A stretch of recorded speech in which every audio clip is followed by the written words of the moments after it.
रामायण प्रणाम। ओम रामाय रामचंद्राय रामभद्राय वेधसे रघुनाथाय नाथाय सीताय पतये नमः।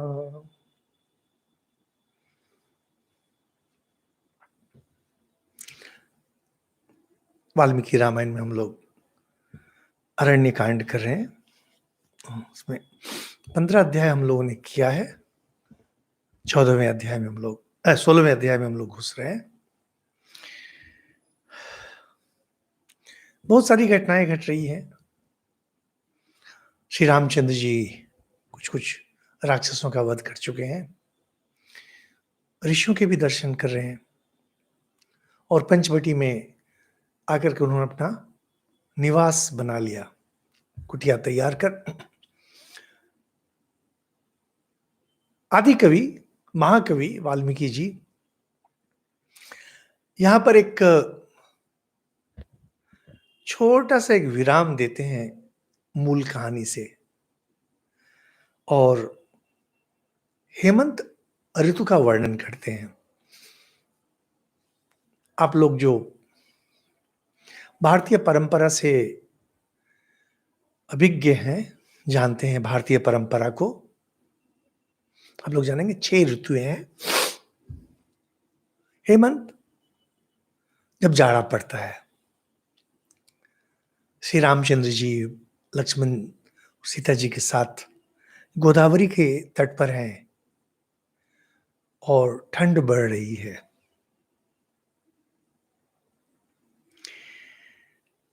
वसतस्य तु सुखम राघवस्य महात्मना शरद व्यापय हेमंत ऋतुरिष्ट प्रवर्तत। प्रिय हेमंत ऋतु, क्यों प्रिय हेमंत ऋतु कहते हैं नहीं पता है, क्योंकि शीतकाल कहते हैं साधारणतः कि शीतकाल यह अमीरों के लिए है, ग्रीष्मकाल गरीबों के लिए है, बरसात प्रेमियों के लिए है। कभी कभी वसंत के बारे में भी बोलते हैं, या कभी कहते हैं बरसात किसानों के लिए है और वसंत प्रेमी लोगों के लिए है। लेकिन शीतकाल को हमेशा धनी लोगों के लिए कहा जाता है, क्योंकि इतनी ठंड लगती है, आग जलाना, रजाई कंबल आदि रखना, ये सब केवल अमीरों के लिए संभव है। हिंदी के सबसे प्रसिद्ध कहानीकार प्रेमचंद जी, उनकी बहुत प्रसिद्ध कहानी है पूस की रात। तो पूस की रात कहानी में भी जब वो वर्णन कर रहे हैं, हल्कू हल्कू है, वो कैसे ठंड में अपने खेत की रखवाली के लिए गया हुआ है और जब ठंड लग रही है तो उसमें वो वर्णन कर रहे हैं कि कैसे ये अमीरों के लिए ही है। खैर, जैसा कहे हेमंत ऋतु रिष्ट प्रवर्तता। सुबह सुबह श्री रामचंद्र जी गोदावरी गए स्नान करने के लिए, गोदावरी नदी के तट पर। गांव आदि में देखेंगे अभी भी लोग सुबह सुबह स्नान कर लेते हैं और ठंड के समय में नदी का पानी हल्का सा गर्म रहता है, बहुत हल्का सा, उसके बाद धीरे धीरे ठंडा होना शुरू हो जाता है।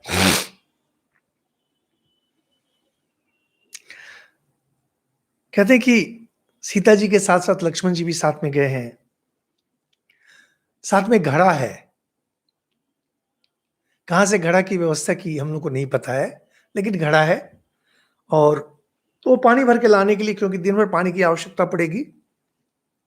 श्री रामचंद्र जी कहते हैं अयम सकाल संप्राप्त प्रियो यस्ते प्रियंग वद। हे रामचंद्र जी, आपको यह हेमंत काल, शीतकाल आपको बहुत प्रिय है और कितना अलंकृत लग रहा है यह शीतकाल। भारत में शीतकाल उतना भयंकर नहीं होता है जितना ये यूरोप आदि में होता है, क्योंकि जहां बर्फ पड़ती है वहां शीतकाल में मॉस्को आदि में और रूस आदि में है ही। कहते हैं रूस में 2 प्रसिद्ध, नेपोलियन की सेना और हिटलर की सेना, दोनों बुरी तरह से पराजित हो गए थे, जबकि अपने समय में दोनों ही बहुत ही शक्तिशाली थे। तो रशिया में बहुत प्रसिद्ध कहावत है कि मिस्टर ऑटम, मिस्टर विंटर, उनको बोलते हैं जनरल, टू जनरल्स जो सेना नायक हैं, ऑटम और विंटर, शरत हेमंत। इसमें विदेशी शक्तियों की हालत खराब हो जाती है। इतनी बर्फ गिरती है, इतनी बर्फ गिरती है। भारत में इतना बुरा हाल नहीं होता है, ठंड पड़ती है, लेकिन खेती आदि के लिए बहुत महत्वपूर्ण है। और वर्णन कर रहे हैं वाल्मीकि जी लक्ष्मण जी के मुंह से, निहार परुषो लोका पृथ्वी सस्य मालिनी। अधिक ठंड पड़ने के कारण लोगों का शरीर रूखा हो जाता है, इसलिए देखेंगे अधिकतर लोगों को इसमें तेल, अब तो क्रीम आदि आ गया, लगाना पड़ता है। लेकिन पृथ्वी सस्य मालिनी, रबी की फसल बिल्कुल हरी भरी हो जाती है। यह भारत में ही संभव है, क्योंकि यहाँ ठंड बस इतनी सी होती है कि ठंड लगती है, लेकिन यूरोप आदि की तरह इतनी बर्बादी नहीं होती है। जलानी अनुपभोग्यानि सुभगो हव्यवान। अधिक शीतल होने के कारण पानी पीने योग्य नहीं रह जाता और आग प्रिय लगने लगती है। हम लोग का एक रामकृष्ण मिशन का एक केंद्र है मायावती में, बहुत प्रसिद्ध है मायावती। यह अब तो खैर वहां जिला हो गया है, पहले पिथौरागढ़ डिस्ट्रिक्ट हुआ करता था। पिथौरागढ़ में बेस स्टेशन उसका लोहा घाट है, टनकपुर से जाते हैं। वहां हम लोग का बहुत प्रसिद्ध अस्पताल है। तो हमारे जो स्वामी जी वहाँ इंचार्ज रहते हैं, बहुत पहले की बात है, मैं उन दोनों था द्वैत आश्रम में कलकत्ते में। तो कहते थे कि ये पहाड़ के लोग जाड़े के समय में मर जाएंगे, पानी नहीं पिएंगे। तो मजाक में कहते थे कि मर जाएंगे लेकिन पानी नहीं पिएंगे। पानी इतना ठंडा हो जाता है कि पीने का मन नहीं करता है, और इस कारण से पहाड़ में लोगों को बहुत तरह की बीमारी होती है, क्योंकि पानी नहीं पीते हैं। हम लोग के शरीर में बहुत सारी व्याधि होती है इसी कारण से, क्योंकि हम लोग पानी नहीं पीते हैं ठीक से कम 5-6 लीटर पानी अगर पिया जाए तो शरीर ऐसे ही स्वस्थ हो जाता है। इस तरह से बहुत कुछ यह होता है, वह होता है करके कहते हैं। हाँ, प्रकृत्या हिम कोशाढ्यो दूर सूर्यस्य सांप्रतम।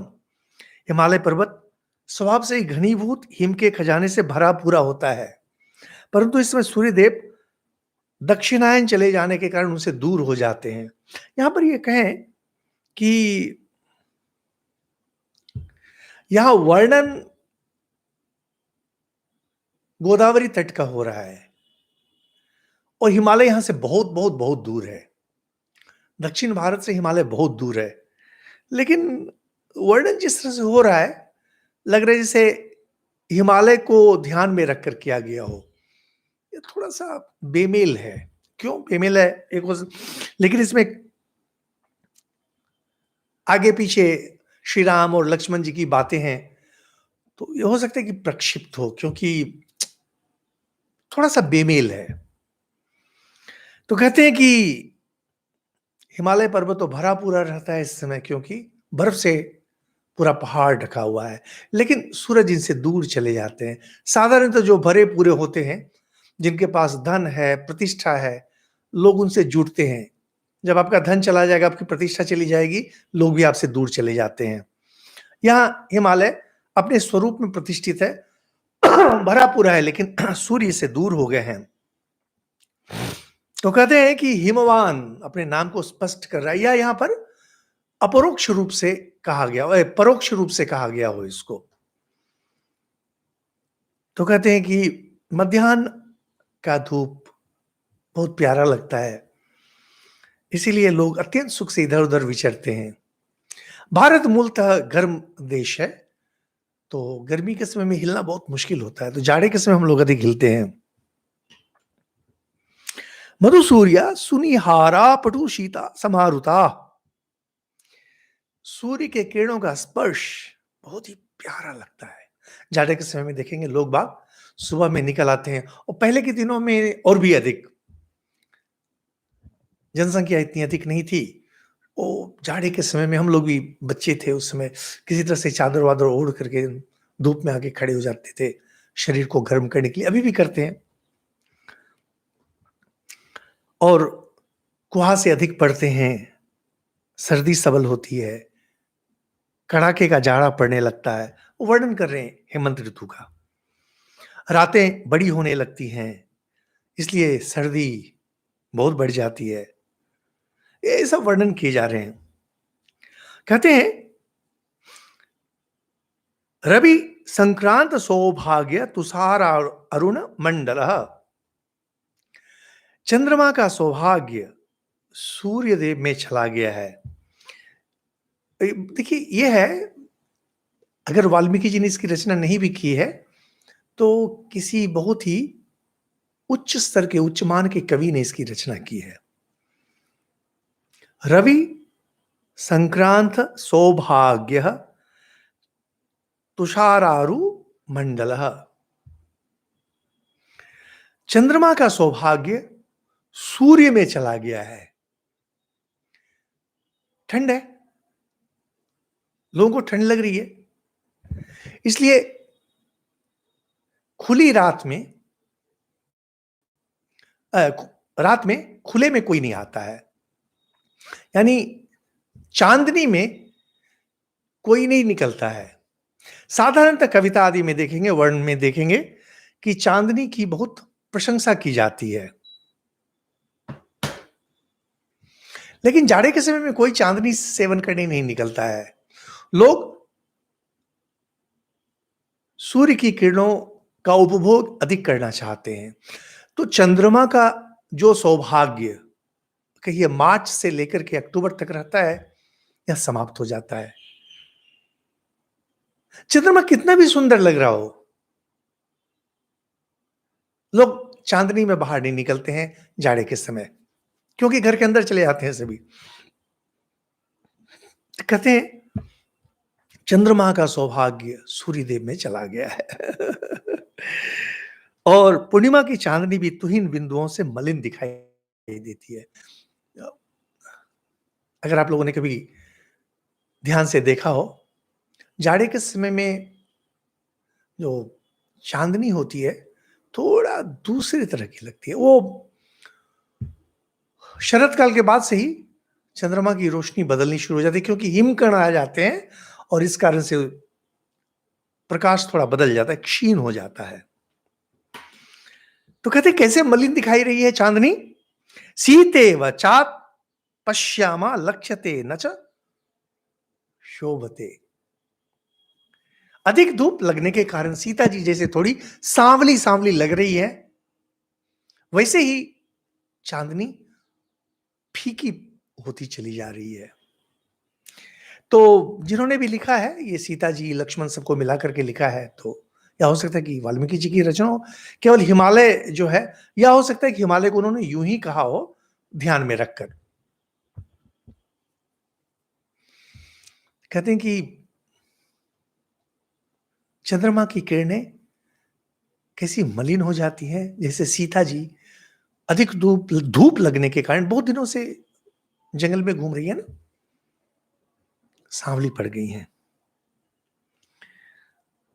इसी तरह का वर्णन है, यही बाद में आगे चलकर कालिदास जी ने ऋतु संहार में भी इसी तरह से वर्णन किया था।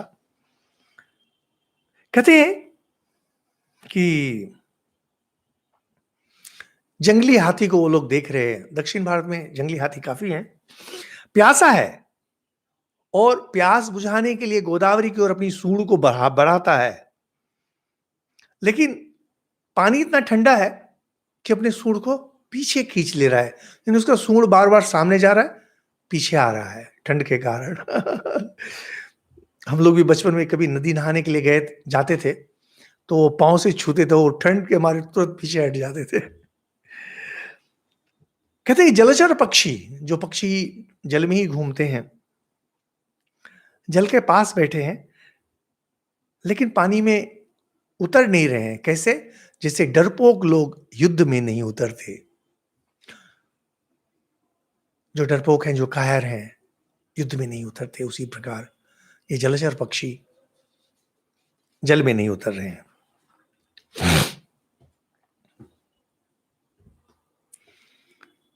हे राम, धर्मात्मा भरत आपके लिए अभी बहुत दुखी हैं और आप में भक्ति रखे हैं, इसलिए नगर में प्रवेश नहीं करें। अगर आप लोगों को याद हो, बहुत पहले की बात है, भरत ने कहा था नगर में प्रवेश नहीं करेंगे।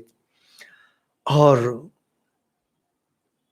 कहते हैं कि निश्चय इसमें सुबह का समय है, भरत अपने मंत्रियों के साथ सरयू नदी के तट पर गए होंगे स्नान करने के लिए। लक्ष्मण जी के मन में बातें घूम रही हैं।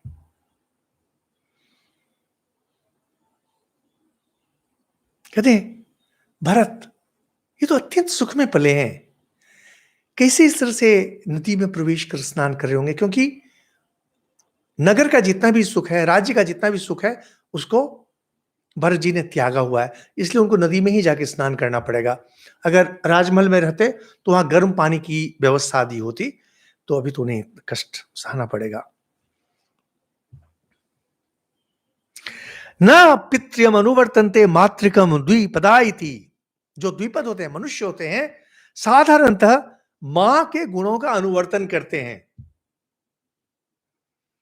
इसीलिए जब शादी होती है, लड़की बहू जिसको निश्चित करते हैं, काफी सोच विचार कर किया जाता है, क्योंकि वंश वृद्धि जब होगी, वंश में जो बालक आएगा या बालिका आएगी, वह अपने मां के अनुसार ही जाएगी, या जो भी है, पुत्र है तो जाएगा, पुत्री है तो जाएगी, मां के अनुसार। कहते हैं यह लौकिक उक्ति है कि लोग साधारणतः अपने पिता के स्वभाव के अनुसार नहीं, मां के स्वभाव के अनुसार होते हैं। लेकिन भरत ने तो अपने बर्ताव से इसे मिथ्या साबित कर दिया, क्योंकि भरत अपनी मां की तरह नहीं है। भरता दशरथो यस्या साधुश्च भरतः सुतः।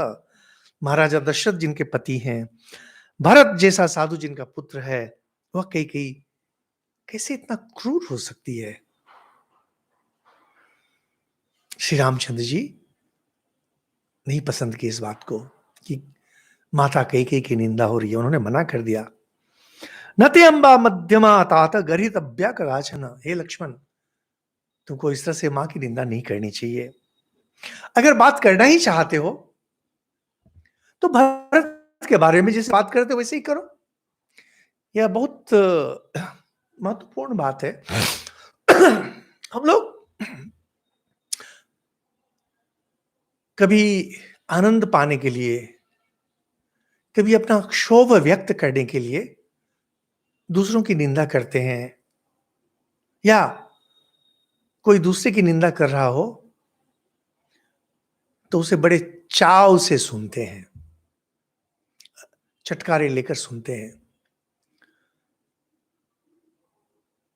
पर निंदा पर चर्चा अच्छी बात नहीं है।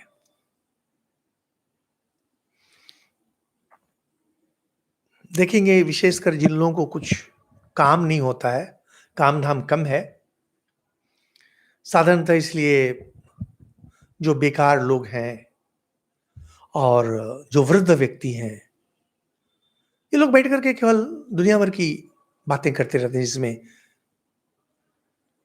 इसको कोसना, उसकी निंदा करना।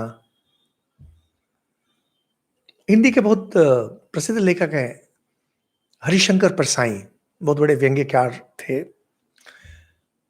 उनकी एक रचना ही है निंदा रस, जिसमें वो कहते हैं कि निंदक लोग कैसे होते हैं, कि कहते हैं कि कोई साधु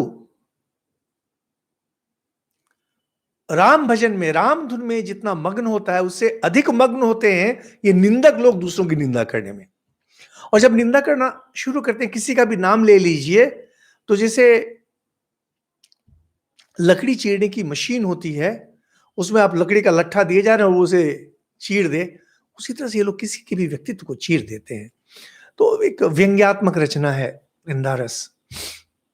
यह हम लोग को बहुत अच्छा लगता है सुनने में, विशेषकर जिन्हें हम पसंद नहीं करते हैं, उनका नाम अगर बढ़ा दें, जाकर के बोलिए समर्पणानंद, जैसे समर्पणानंद बोला वो शुरू, अरे समर्पणानंद ऐसा है वैसा है करके, और दिल में बहुत सुकून मिलता है, शांति मिलती है।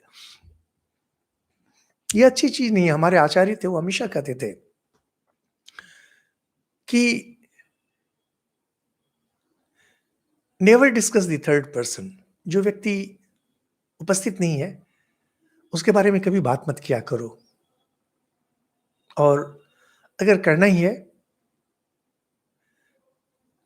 तो उनकी स्तुति ही किया करो, उनके बारे में अच्छा ही बोला करो, बार बार बोलते थे। लेकिन नहीं होता है, हम लोग मानवीय स्वभाव संपन्न है, इस कारण से नहीं हो पाता है हम लोग को।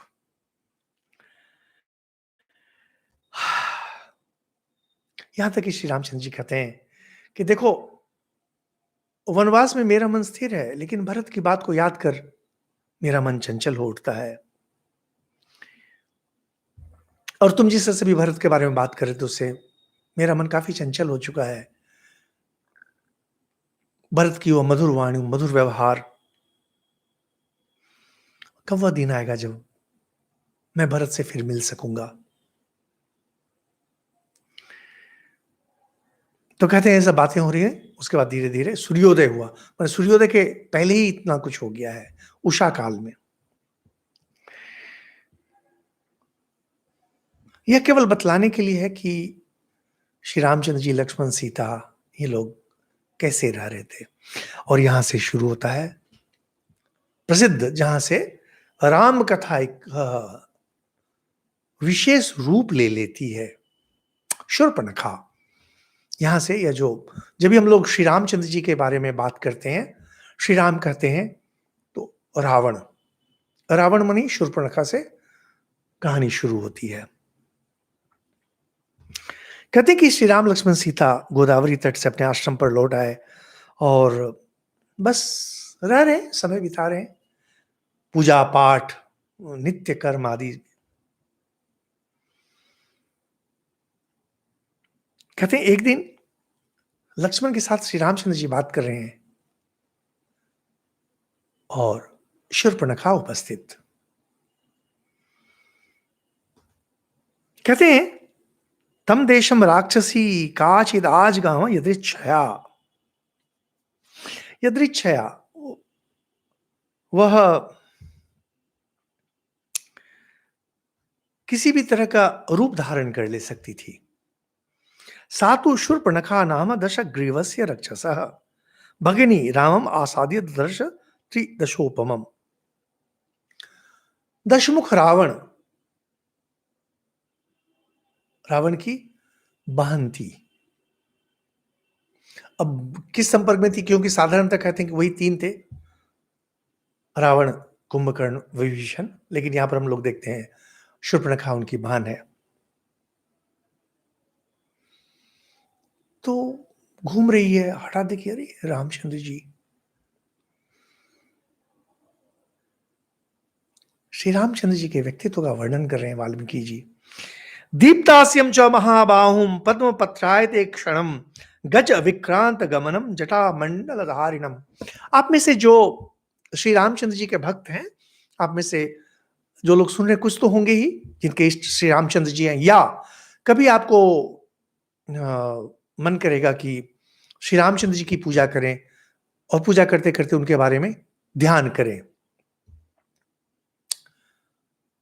ये श्री रामचंद्र जी का रूप कैसा होगा ध्यान के समय। जब हम श्री रामचंद्र जी का ध्यान करेंगे तो उनका रूप कैसा होगा, इसका वर्णन है यह सप्तदश सर्ग, 17वां सर्ग और 7 नंबर श्लोक है। दीप्तास्यम च महाबाहुम पद्म पत्रायते क्षणम गज विक्रांत गमनम जटा मंडल धारिणम। वनवास में जब है, जटा मंडल धारण किए हुए हैं और मुख तेजस्वी है, भुजाएं बड़ी बड़ी हैं, नेत्र प्रफुल्ल कमल दल के समान है। श्री रामचंद्र जी की आंखें कमल दल के समान थी, विशाल सुंदर, और चलते थे हाथी की तरह मंद गति से। हाथी जैसे, जब औरतें इस तरह से चलती हैं उन्हें गजगामिनी कहा जाता है, और गजगामिनी जो है यह इसे बहुत बहुत बहुत सुंदर चाल मानी जाती है। धीरे धीरे चलना, और हाथी चलने के समय जैसे धीरे धीरे हिलता है, तो चाल में यह एक मंथर, एक लोच। श्री रामचंद्र जी हाथी की तरह चलते थे, उनकी चाल में हड़बड़ी नहीं थी। ये जो चाल में चपलता, चाल में चांचल्य, ये बच्चों का लक्षण है, या तो उम्र से या मन से, समझ से। जहां भी देखें, आजकल देखेंगे युवक 35 साल के हैं, 40 साल के हैं, चलते हैं जैसे दौड़ रहे हैं। अरे चलते हैं जैसे दौड़ रहे हैं, आपकी उम्र हुई है। B dignified. स्वामी विवेकानंद जब चलते थे, मंथर गति से चलते थे, और उनकी मंथर गति बहुत प्रसिद्ध थी। जबकि देखिए, स्वामी विवेकानंद खेलकूद में सिद्ध थे और कुश्ती करते थे, बहुत कुश्ती, लेकिन अमेरिका जाने के पहले ही 30 साल की उम्र के भी पहले स्थिर हो गए थे। तो उन एक बहुत सुंदर वर्णन है। एक बार वे और उनके कुछ अमेरिकी दोस्त और उनके शिष्य कहीं जाने वाले थे, तो उसमें एक छोटी गाड़ी थी, जैसे टॉय ट्रेन होती है ना, सिलीगुड़ी से दार्जिलिंग जाती है, कालका शिमला। तो उन दिनों इस तरह की गाड़ी बहुत धीरे धीरे चलती थी। तो बहुत सारे सामान, बहुत बहुत बड़ी टीम थी। ये लोग जाकर के सामान को ला करके लाद दिए ट्रेन में, और स्वामी जी उधर से आ रहे हैं, और मंथर गति से गाड़ी तब तक चलने लगी। तो गाड़ी धीरे धीरे, बहुत धीरे धीरे चलती थी, जैसे ट्राम, कलकत्ता में ट्राम जिस गति से चलती है। अब जो साथ में लोग थे, वो गार्ड को जाकर के बोले कि सर 1 मिनट के लिए गाड़ी रोक दीजिए, क्योंकि वह गाड़ी दिन में एक ही बार जाती थी।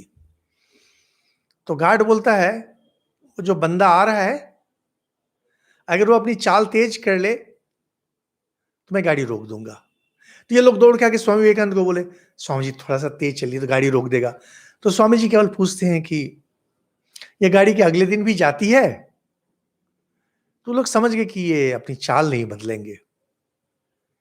तो गार्ड ने गाड़ी नहीं रोकी, तो फिर वो चलती गाड़ी से, गाड़ी धीरे धीरे जा रही थी, पूरा सामान सब उतारना पड़ा और गाड़ी चली गई। अगले दिन वे लोग सब फिर आए। आप लोगों को ये बातें लगी कि है कैसे आदमी है, क्या मैनेजमेंट है ये? नहीं नहीं नहीं, ऐसे ही है, मंथर गति से चलने वाले। तो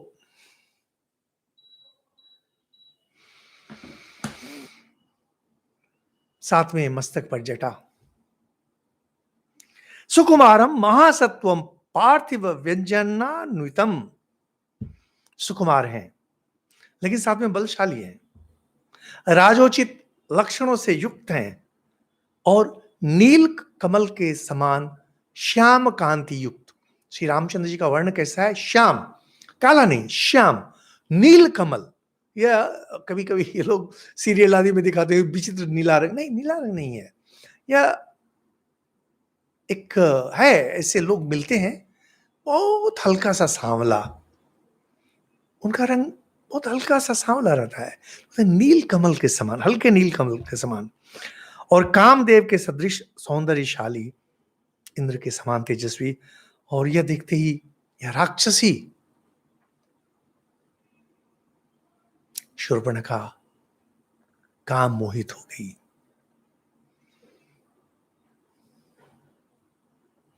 यह बहुत कम होता है, कदाचित होता है कि कोई व्यक्ति दूर से देखने में ही एक व्यक्तित्व लगे। व्यक्ति अलग चीज है, व्यक्तित्व अलग चीज है। साधारणतः व्यक्तित्व एक उपलब्धि होती है जिसमें व्यक्ति ने बहुत कुछ किया हो, जैसे वैज्ञानिक हैं, या मिलिट्री में है, राजनीति में इत्यादि।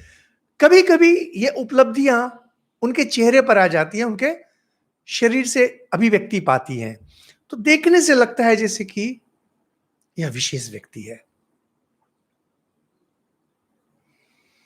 श्री रामचंद्र जी राज्य विहीन है, लेकिन श्री विहीन नहीं है। यहां जो वर्णन है इस 2 श्लोक में, जहां पर कि उनकी कदकाठी का वर्णन किया गया है, उनके रंग रूप का वर्णन किया गया है, लेकिन इस वर्णन के माध्यम से श्री रामचंद्र जी का व्यक्तित्व फूट फूट कर निकल रहा है। नारी, कोई भी नारी व्यक्तित्व को परखने में गलत नहीं होती है।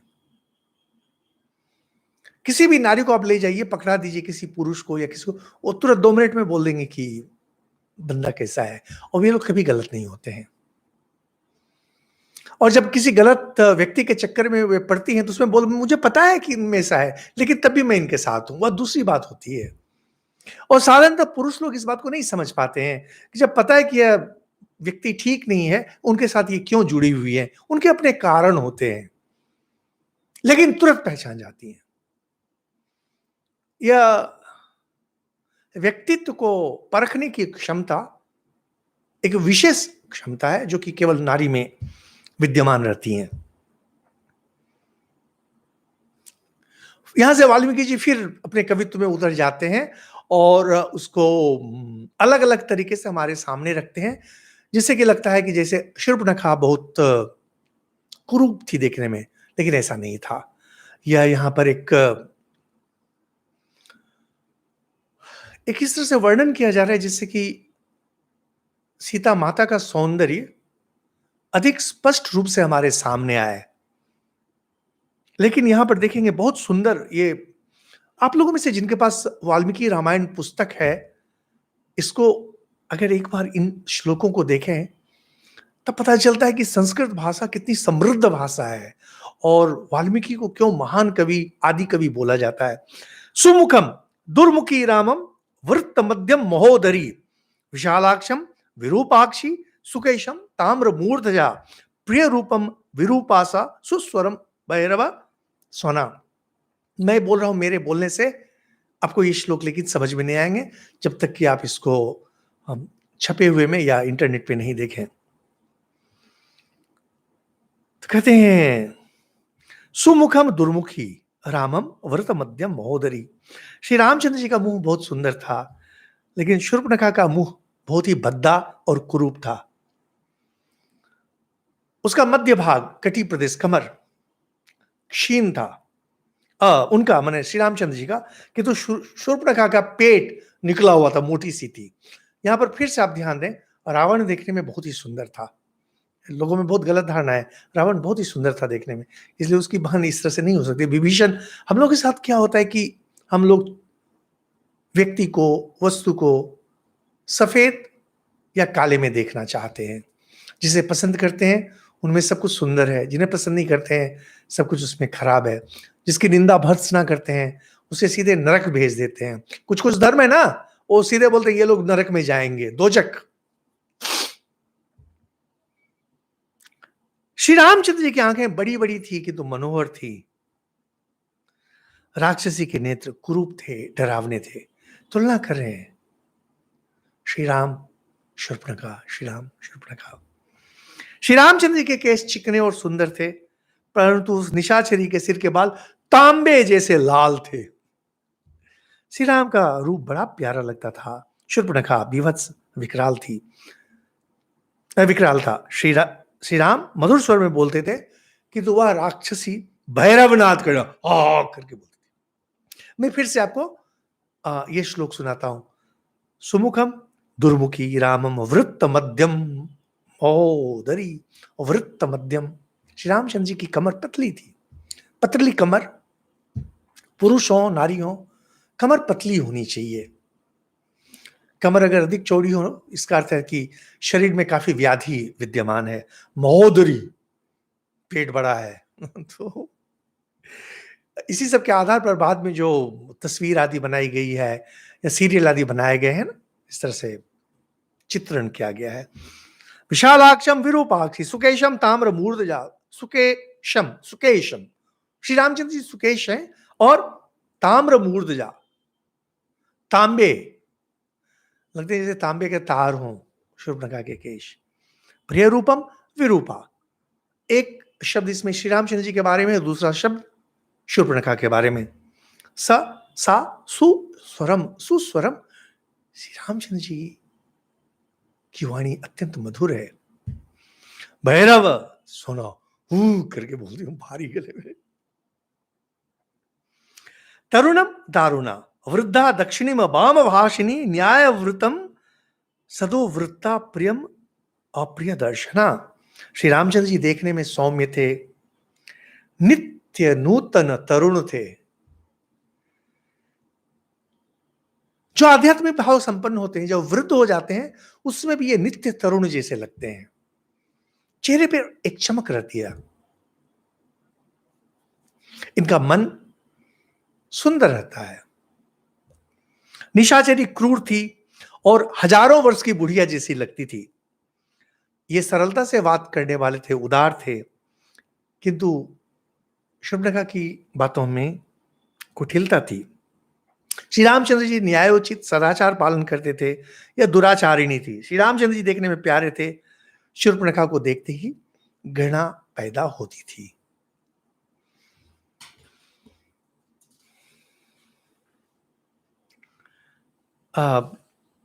केवल मैं आपके लिए फिर से ये 3 श्लोक सुनाता हूं, आपको सुनने में अच्छा लगेगा, क्योंकि ऐसी जोड़ी हो सकता है कि आपको कहीं दिखाई पड़ जाए समाज में। सुमुखम दुर्मुखी रामम, वृत्त मध्यम महोदरी, विशालाक्षम विरूपाक्षी, सुकेशम ताम्र मूर्धजा।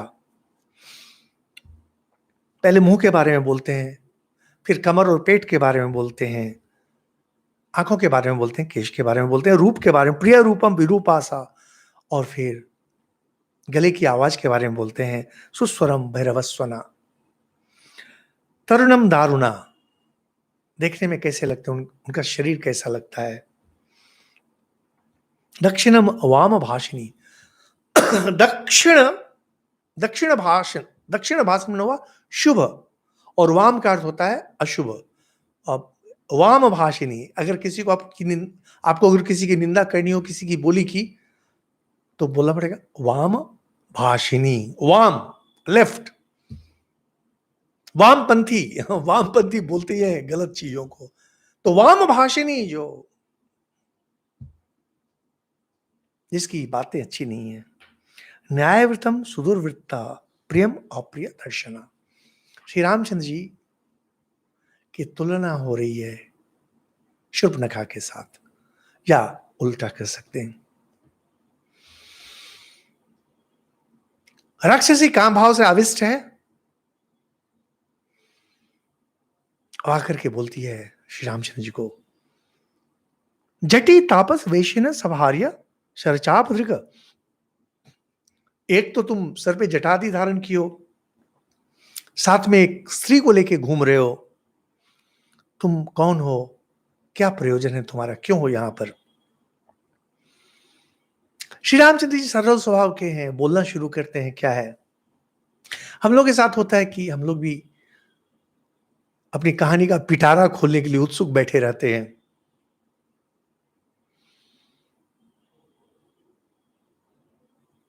तो संक्षेप में श्री रामचंद्र जी ने बतला दिया वे कौन है, कहां से आए हैं।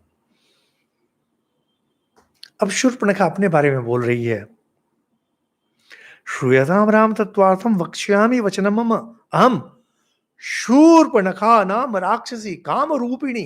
मैं शूर्पणखा हूं और काम रूपिणी, मैं किसी भी तरह का रूप धारण कर ले सकती हूं। अरण्यम विचारिम इदम एका सर्व भयंकरा, वन में विचरती हूं, किसी को भी मैं भय पहुंचा सकती हूं। रावणो नाम में भ्राता यदि ते श्रोत्रम आगत, मेरा भाई रावण है, शायद कभी तुमने उनका नाम सुना हो। श्री रामचंद्र जी ने अभी तक रावण का नाम नहीं सुना है। परिचय देते हैं, वीरो विश्रवस पुत्रो यदि ते श्रोत्रम आगत।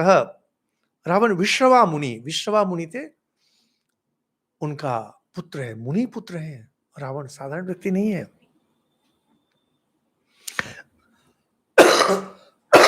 और दूसरा भाई मेरा कुंभकर्ण है, और कहते हैं इसकी निद्रा हमेशा बड़ी रहती है। तीसरे भाई का नाम विभीषण है, परंतु वह धर्मात्मा है। राक्षसों के जो आचार विचार है उसे पालन नहीं करता है। तान हम समतिक्रांतम राम त्वा पूर्व दर्शनात्, बल और पराक्रम में मैं अपने भाइयों से बड़ी चढ़ी हूं, और तुम्हारे प्रथम दर्शन से ही मेरा मन आसक्त हो गया है।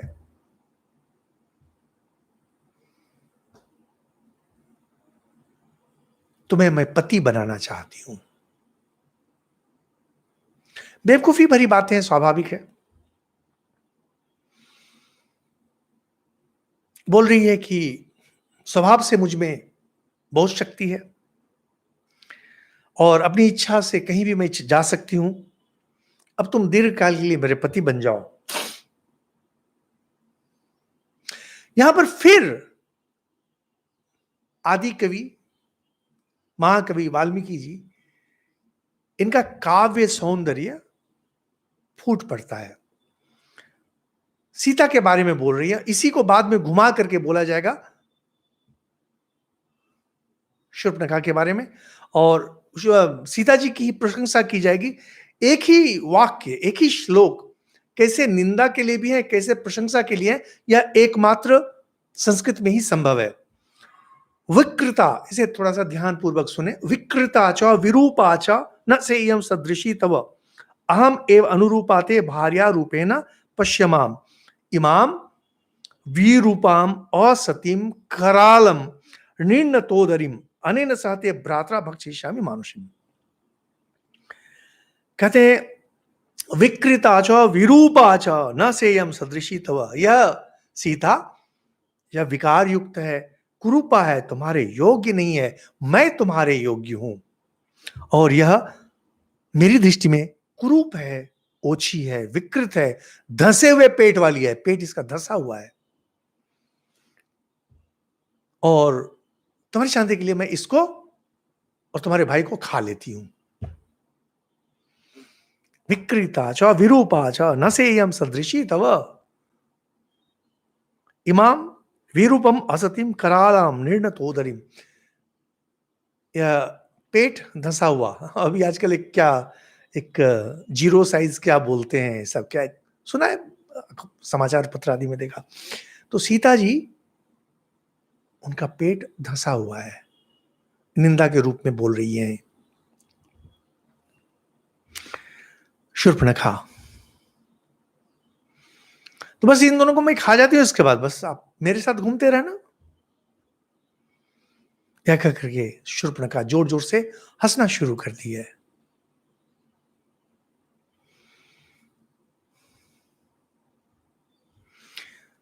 श्री रामचंद्र जी थोड़ा मजाक करना शुरू करते हैं, कहते हैं कि कृतदारोस्मि, कृतदारा, कृतदारा यानी मैंने तो शादी कर लिया, कृतदारा, दारा को मैंने ग्रहण कर लिया है, और यह मेरी प्यारी पत्नी है, विद्यमान है, और तुम्हारी जैसी स्त्री, तुम इतनी शक्तिशाली हो, ये हो, तुम्हारे लिए किसी सौत को सहना संभव नहीं है, तुम ईर्ष्या से, तुम डाह से मर जाओगी। और ये मेरे छोटे भाई हैं लक्ष्मण, बहुत शीलवान है, देखने में भी प्रिय है, बल पराक्रम है इनमें, इनके साथ स्त्री भी नहीं है, और अगर ये भार्या चाहें तो तुम इनको वर्ण कर लो।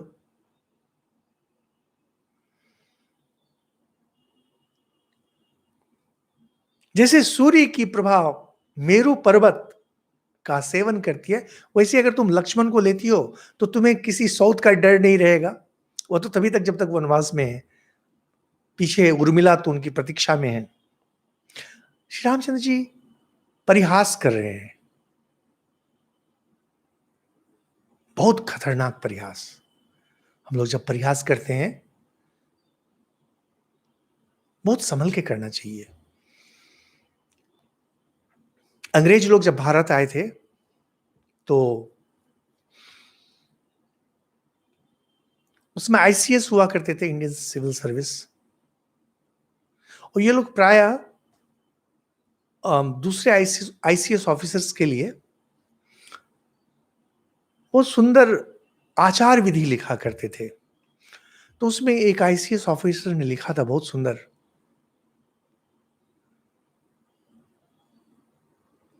फाइल पे जब फाइल लिखी जाती है सरकारी, उस पे अपना सेंस ऑफ ह्यूमर मत दिया करो। Save your humour for your close friends. File में अपना ह्यूमर मत लिखा करो।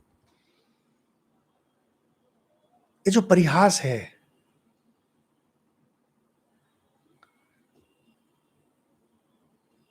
परिहास कभी हम लोग को निमंत्रण लगने लगता है और कभी उपहास। मैं स्वयं बहुत ही अधिक हास परिहास करता हूं और बहुत बार मैं मुसीबत में पड़ गया हूं क्योंकि मैंने परिहास की और लोगों को लगता है जैसे मैं उनका उपहास कर रहा हूं, तो समस्या हो जाती है, लोग समझ नहीं पाते हैं। परिहास हमेशा अपने बिल्कुल जो निकट के हैं केवल उनसे ही की जानी चाहिए। बोलेंगे श्री रामचंद्र जी इस बात को। लक्ष्मण के पास पहुंच जाती है शूर्पणखा और वही कहती है, मुझे अंगीकार कर लो और यह दंडकारण्य तुम्हारा।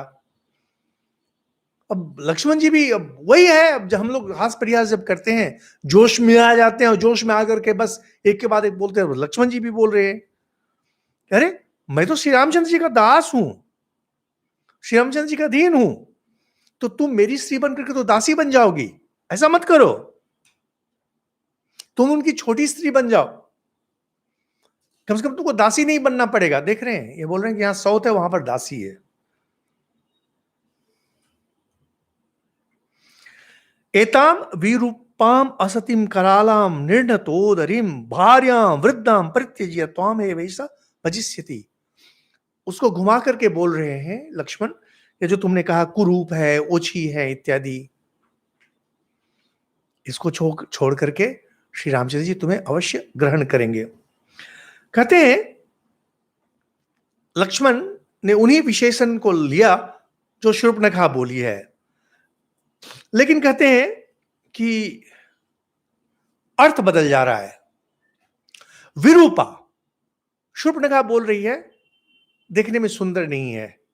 लक्ष्मण जब बोल रहे हैं विरूपा विशिष्ट रूपेण, विशेष रूप है सीता जी का। और साथ में कहते असती, बकवास औरत है, इसको बोल रहे हैं कि इनसे बढ़कर कोई और दूसरी सती नहीं है। लक्ष्मण जी परिहास कर रहे हैं उन्हीं शब्दों का व्यवहार कर जो जो शब्द शूर्पणखा बोली है।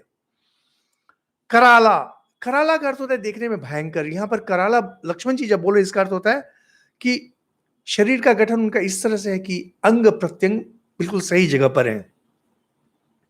निर्णतोदरी, निर्णतोदरी धसे हुए पेट को नहीं करके कहते हैं क्षीण कटी प्रदेश, कमर जिसकी पतली है, इनको बहुत सुंदर माना जाता है। और अवृद्धा, वहां पर पहले वृद्धा बोली है, बूढ़ी हो गई है, लेकिन यहां पर वृद्धा बोल रहे हैं ज्ञान में बढ़ी चढ़ी है। कहते हैं कि सीता में ये गुण है तथापि वो तुम्हें श्री रामचंद्र जी लेंगे। ये देखिए एक ही बातें जो हम लोगों ने इसके पहले शूर्पणखा जब बोली, इसको हम लोग फिर से कहते हैं एताम विरूपाम असतीम करालाम निर्णतोदरीम भार्याम वृद्धाम परित्यज्य त्वामेव भजिष्यति। सीता में जो ये गुण है, शूर्पणखा समझ नहीं पा रही है कि उसका मजाक उड़ाया जा रहा है।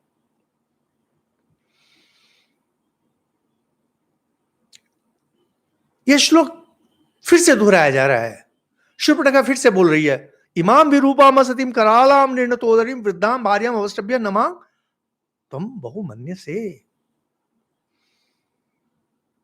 यह जो सीता है फिर वही, अब शूर्पणखा अपने अनुसार बोल रही है विरूपाम असतीम करालाम निर्णतोदरीम।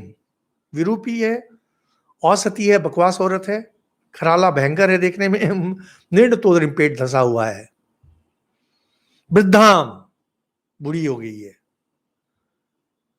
इसका आश्रय लेकर के तो मेरा आदर नहीं कर रहे हो। इसीलिए मेरा आदर इसीलिए नहीं हो रहा है क्योंकि औरत यहां पर है, अभी मैं इसे खा लेती हूं, इसे खा लूंगी समस्या की जड़ ही समाप्त हो जाएगी।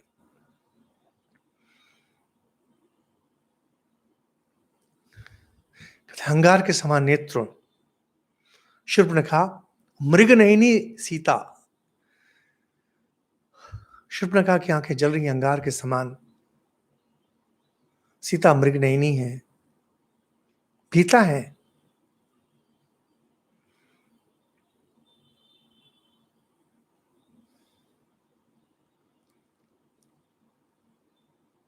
कहते हैं जैसे उल्कापात, मीठी और उल्का जैसे, कहते हैं रोहिणी नामक तारे पर टूट पड़ी हो, उल्कापात जिस तरह से होती है उस तरह से।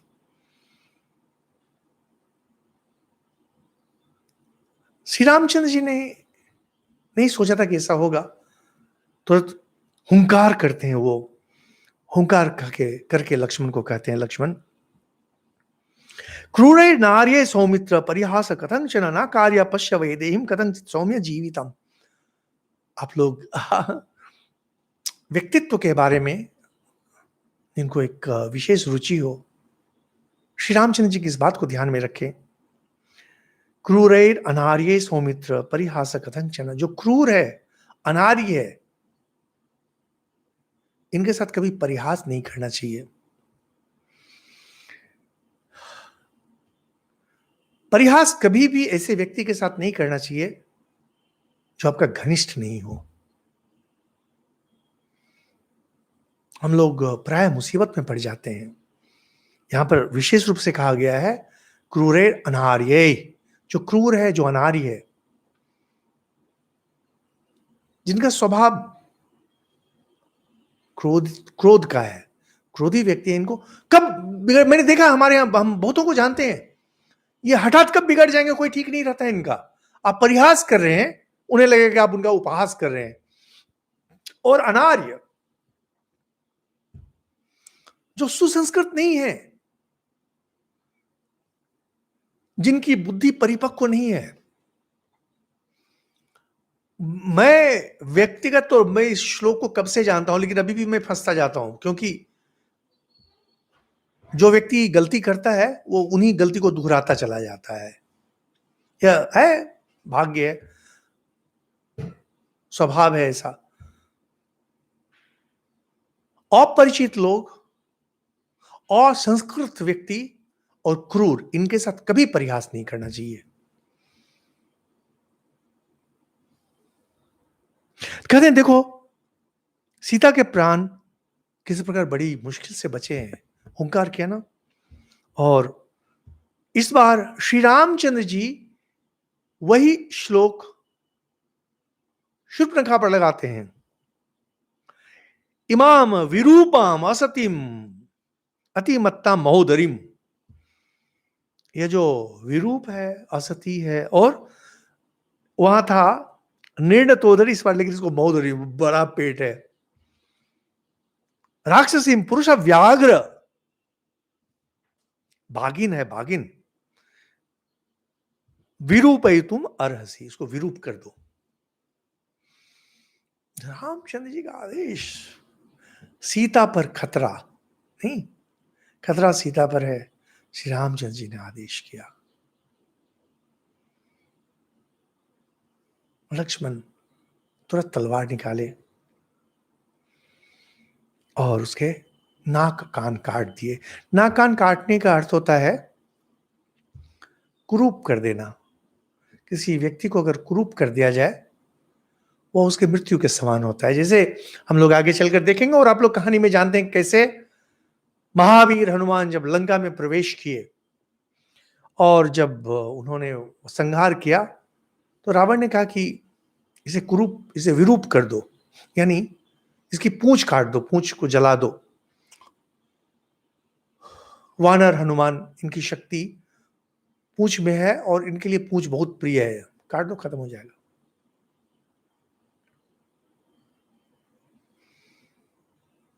लक्ष्मण जी की तीखी तलवार शूर्पणखा के कान कट गए, नाक कट गई, कुछ नहीं कर सकी। इतना कुछ था, वो बोल रही थी कि मैं उन लोगों से इतनी शक्तिशाली हूं, ये वो, लेकिन कुछ भी नहीं काम किया। रुधिर धारा बह चली